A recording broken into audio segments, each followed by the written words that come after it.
Il y a 70 ans, Didier Dorin envoie donc Saint-Exupéry en pilote ambassadeur comme chef de l'aéroplace de Cap-Juby. Il y passe 18 mois et écrit son premier roman, Courrier Sud. C'est certainement à Cap-Juby, dans le désert, qu'il rencontra le Petit Prince. 70 ans plus tard, la piste d'atterrissage de Cap-Juby existe toujours. Ce sont les habitants qui la mettent en état pour le passage du rallye, comme ils pouvaient le faire pour les atterrissages nocturnes des avions de l'Aéropostale.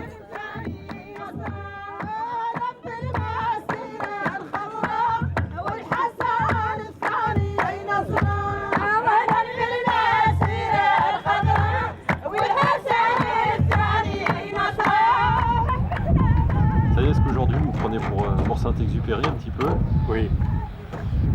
Oui, parce que vraiment c'est quelqu'un, je le mets pas à côté des saints que je connais et que je prie d'habitude, mais c'est vrai que c'est quand même un personnage qui fait rêver, qui nous fait beaucoup réfléchir. Alors ça c'est un souvenir, c'est pas pour moi parce que je veux pas en ramener pour moi, mais c'est pour des amis qui attachent beaucoup d'importance au symbole. Et c'est vrai que le symbole du sable, c'est aussi le symbole de l'infini, c'est le symbole de l'éternité, c'est le symbole de ce qui passe, c'est le symbole de beaucoup de choses. Et voilà, donc je vais le ramener. Je pense notamment à un ami pilote qui sera très heureux. Et voilà, ça me fait plaisir de faire plaisir. Et ici aujourd'hui, dans ce presque désert, vous vous sentez chez vous? Pas chez moi, non, je me sens tout petit.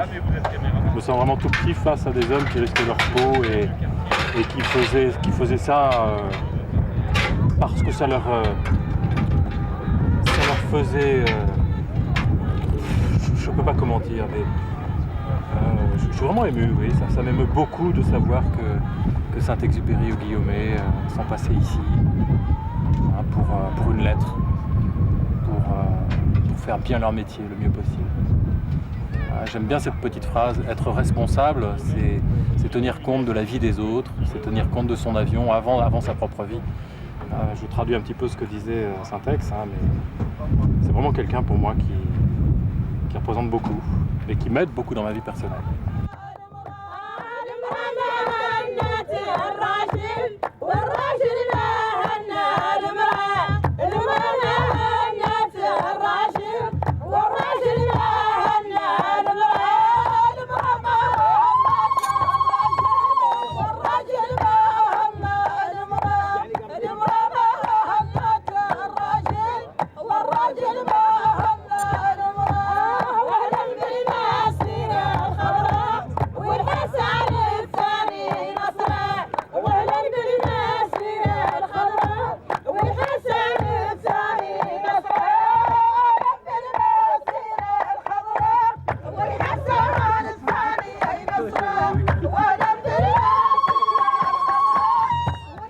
Bachir Lardayem est venu rejoindre les concurrents du rallye. Ce vieil habitant de Tarfaya, le nom actuel de Cap-Juby, a connu Saint-Exupéry et a participé à l'histoire de l'Aéropostale.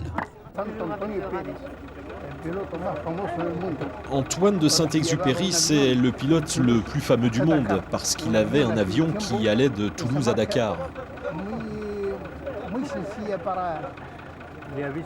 Et vous l'avez vu? Ah oui, je l'ai vu. Et vous avez parlé avec lui? Oh, un petit peu, pas beaucoup, parce que je ne connais pas bien le français.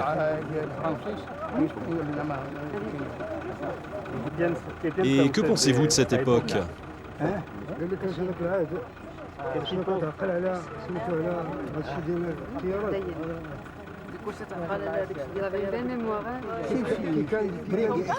Ah, l'avion qu'il pilotait, c'était un Breguet. Il avait vraiment de la chance. Il avait le soutien des dieux pour aller de Toulouse à Dakar. Il passait ici à Cap-Juby. Ah, il avait vraiment le soutien des dieux.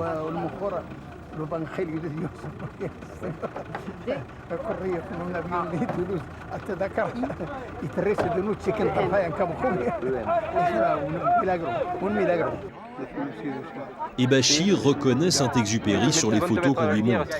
Il se souviendra même d'un baptême de l'air que le pilote lui fera faire au-dessus de Cap-Juby.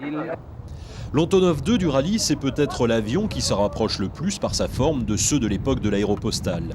Le premier appareil de ce type a été créé en 1948, mais celui de Michel Citerne est neuf et est l'un des derniers construits en Pologne. Voler à bord de l'Antonov au-dessus du désert, c'est se prendre un peu pour le Petit Prince.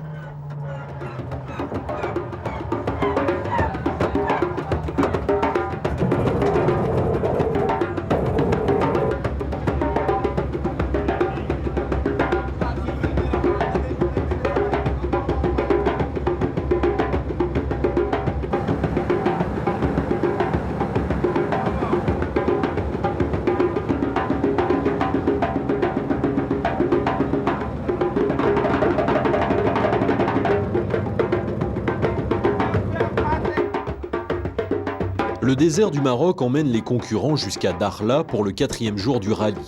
Dakhla, c'est la plus méridionale des villes marocaines qui n'a plus rien à voir avec l'ancienne Villa Cisneros.